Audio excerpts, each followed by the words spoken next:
Les précédents événements, notamment le licenciement de M. McPillet, a été soutenu par l'intersyndicale avec beaucoup d'engouement et de passion, comme nous avons pu le constater. L'AMCA a été citée pendant les conférences de presse et à la radio, mais on a voulu rebondir sur les actions intersyndicales puisque nous n'avons pas été consultés par l'exécutif.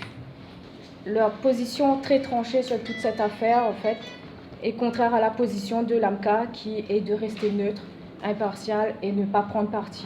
Notre dernier accord collectif date de 2011. Nos salaires n'ont pas été renégociés depuis 2011.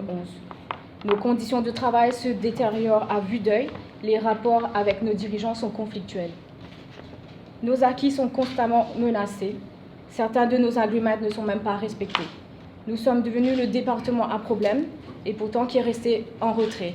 Nos vols jusqu'à présent décollent avec 1 ou 2 membres d'équipage de moins, ce qui est très grave. On nous demande même de travailler pendant nos jours de repos, qui est sacré pour un équipage qui travaille de longues heures. Nous pouvons dépasser les 16 heures de duty pour un vol. Nos congés annuels ne sont pas approuvés de ce fait, puisque nous sommes en manque d'effectifs. Les congés maladie nous sont aussi lourdement reprochés.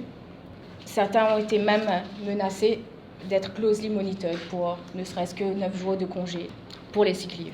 Le management se souviendra, j'espère, de nos 57 cabines crew contractuels qui attendent que leur contrat soit régularisé. Certains d'entre eux sont là depuis une décennie déjà, ce qui n'est pas correct. Nous pouvons faire un appel urgent au ministre du Travail, M. Kalichun, qui y recevoir nous parce qu'il nous arrive dans un état que nous ne sommes pas capables de tolérer encore plus une situation déplorable. Nous pouvons demander, écoute-nous, recevoir nous. Nous avons beaucoup de problèmes dans nos départements. C'est un ras-le-bol général qui peut arriver. Les problèmes actuels sont en fait des problèmes du passé qui peuvent répercuter sur nous aujourd'hui et qui peuvent continuer si nous ne prenons pas une action immédiate. Les cabines crew, je suis affiliée maintenant avec la CTSP et donc aujourd'hui je décide pour faire une conférence de presse parce qu'ils ne passent pas plusieurs négociations, mais je peux trouver qu'ils n'ont pas abouti. La plupart des affaires qu'ils nous demandent, les business soit à l'intérieur devant le ministère du Travail ou bien devant CCM. Il y a un grave manque d'effectifs de cabines crew. Et pourtant, le management peut décider pour faire mettre un plan d'urgence en décembre. Quand ça va travailler là, je pourrais retrouver avec un sous-effectif et il n'est pas possible pour travailler un vol avec moins d'effectifs. Et je n'ai pas gagné temps à manger, je gagne beaucoup de stress.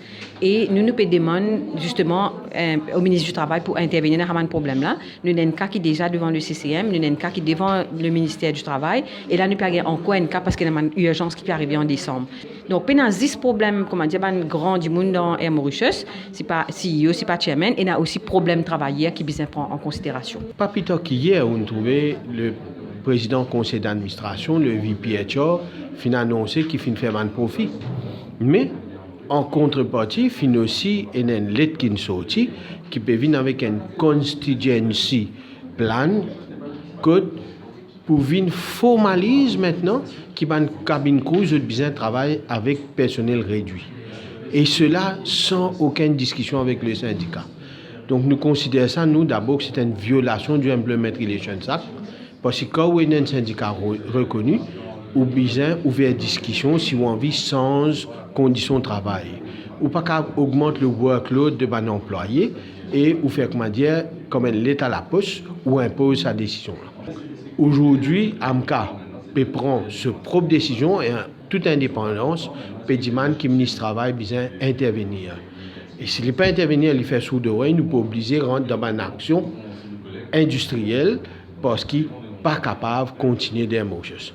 Il n'est pas possible aujourd'hui autour de belle propagande peut faire, soit disant pour écrire 27 personnes, alors qu'il manque 60 personnels pour travailler comme cabine crew.